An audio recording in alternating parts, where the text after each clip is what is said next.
I am making tamales today, so I thought I would do the how you make tamales for you so it'll be easier for you. It's so simple. Okay, here are my ingredients first. I always use my big bread pan bowl to mix everything up in. And then this is a type of tamale flour that you want to get in Masica. It is absolutely the best. I use the earth balance in the sticks because it bakes better. It's just like kind of cooking with a shortening. There's the soy chorizo, which is completely soy chorizo. Tastes just like chorizo, looks like chorizo in the ingredients. No one can tell it from anything else. And of course, no trans fats, no cholesterol, and just much better for you than actual chorizo. You'll want to get husks, any kind are fine, and then I'll show you what you do with the corn husks. All these different ingredients like the ground red pepper and the chili powder, cumin and the garlic, onion powder and the sea salt, all of those help to make the color a little pink, because in a traditional tamale recipe you would be adding the juice off of your meat that you cook down into the tamales, which what makes regular tamales so fattening, but it also gives them a little bit of flavor in the mesa and the pink color. Well, these spices will give them the same flavor and will also give the little bit of pink color to look like a traditional tamale, so that's why I use them. I usually put onion salt in. This time I'm going to onion powder because I felt that it was just a little too salty for me last time. My salt taste, though, is I don't put a lot of salt on things, so it'll just kind of depend on taste. You'll just have to taste your mixture and see, and the next time you can adjust. Okay, first thing I do is I have a stock pot and I fill it full of really boiling hot water, and then I pull out on the husk just about as many as I think I'm going to need. I have about 30 in here maybe or so, because those two packages of chorizo are going to make probably close to 30 tamales depending on the size. So you fill it with hot water and then you just put your corn husks in there and just let them soak while you're doing everything else. That softens them up so that they are workable, and they'll fold or roll or however you want to use them. And I just put the lid over them. Sometimes I'll put something heavy inside, like a bowl or a cup, just to push them down into the water. But as I work, I just pull one out from the bottom, and then I just put the lid on those and I set those aside. Now you have something to steam in. I took my electric skillet and I bent a rack down so I could just create a steamer to do my tamales, and once you've done them, you're going to steam them for an hour. So the first thing the recipe calls for is 2 cups of the masica, and I'm going to use 4 because the 2 cups is approximately about a dozen tamales.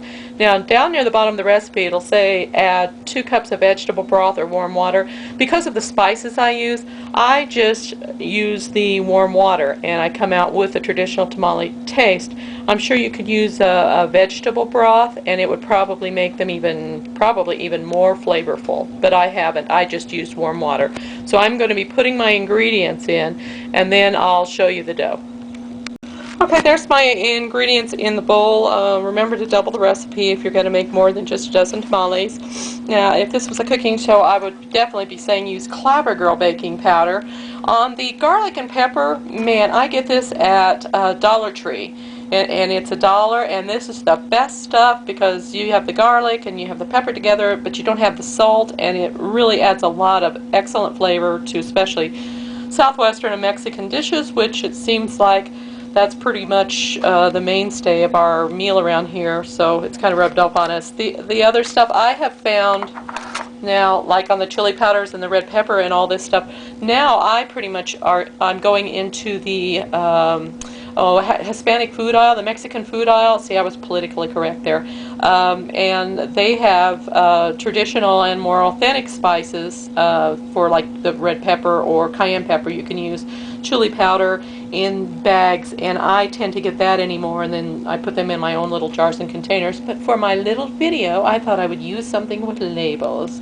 And the wrappers, they really don't matter. I have the kind I get at Walmart I tend to like better than what I get over at Romero's, which is comes up from Mexico. Romero's, they seem to have more corn silk in them, and that kind of bugs me. So anyway, and the chorizo, couldn't find Amy's anymore. Our area stopped, no, it's Melissa's. They stopped carrying, but Safeway carries the chorizo. Also, of course, Whole Foods and natural grocers are going to carry it as well. And there's just so many middle fillings you can use. We used beans and corn one time, made like a southwestern mix. Black beans and corn. Another time we just chopped up whole green chilies. Probably you've got people roasting chilies right now in your area too. We do. And so we get fresh green chilies, and we just chop those up sometimes for center filling, and those are awesome too. And you can just kind of create your own. You could use, you like turkey and chicken and stuff, you could do that. But these are so easy. You're going to find that you throw tamales together for parties, events, and people are just going to be absolutely amazed because they think that it's some sort of magic. But anyway, I'll keep going. And I've poured the water in now, and you can see the color. And see, this would be the stage where a traditional tamale would be adding the broth and fat from the meat that they cooked for their filling. And you can see how it's the tamale filling I have here is kind of pink. It's going to be the same as if they had red chorizo they were cooking, or pork, because they would have the same spices on it. And so right here is where you're going to save the calories and the saturated fats and all the bad stuff in using the spices and water in the dry mix versus using the juice off of meat. So even if you use chicken or turkey or something like that in yours, you're still going to be able to drain the fat off your chicken, possibly rinse it, and have a very, very low fat and healthy tamale, because you won't have all the saturated fat and the high calories and crap and crud that's going to be in the filling that surrounds it. So I'll mix this up and then get to the butter stage. Okay, now I have stirred in all the water, and I'll stop here for a second because I wasn't real accurate on my mesa measuring, so I had to add about a half a cup more water, and you may too. Your dough is going to be soft like this, just kind of soft and spongy, not dry, everything mixed well, but it'll just be spongy and stick together. And then the next step is going to be, of course, adding in the Earth Balance vegan buttery spread, and to really make the dough, and that finishes up the dough, and then we get ready to roll. And on the butter, since each one of the little sticks in there is a half a cup, so I just halved another one, not to obsess about having 2/3, just because I had a little extra dough anyway since I had to add water. So that'll probably balance out. It's at this point you'll need the mixer, and I use my kind of dough mixing tines. You're going to kind of cream the butter so it's workable, and then you're going to take the mixer and mix it into the masica.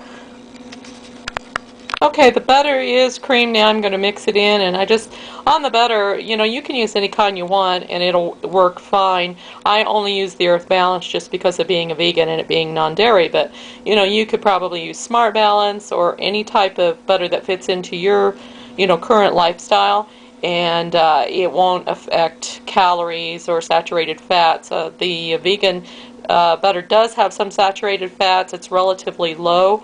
And that's, of course, being vegan, that's why I use it, but you could use anything you wanted at this step. Traditionally, they would use lard, so you can see the savings in the calories and fat right there. And here's the finished dough. At this point, you could taste it to see if you wanted to add a little more salt.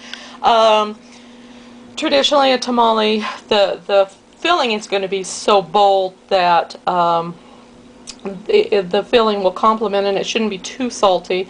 But I just tried mine, and it's perfect. Last time I think maybe I made a mistake and put too much in, but at this point, and I always mix it in this big bowl so I can make sure the butter gets all sturdy and good, but this is kind of the consistency you're going to want of your dough, you know, so that it just is, you know, takes a little to blop it off there. At this point, I usually transfer the dough into the pan that I mixed my butter in, which is a smaller pan, just to keep it from drying out in case I get interrupted while I'm rolling.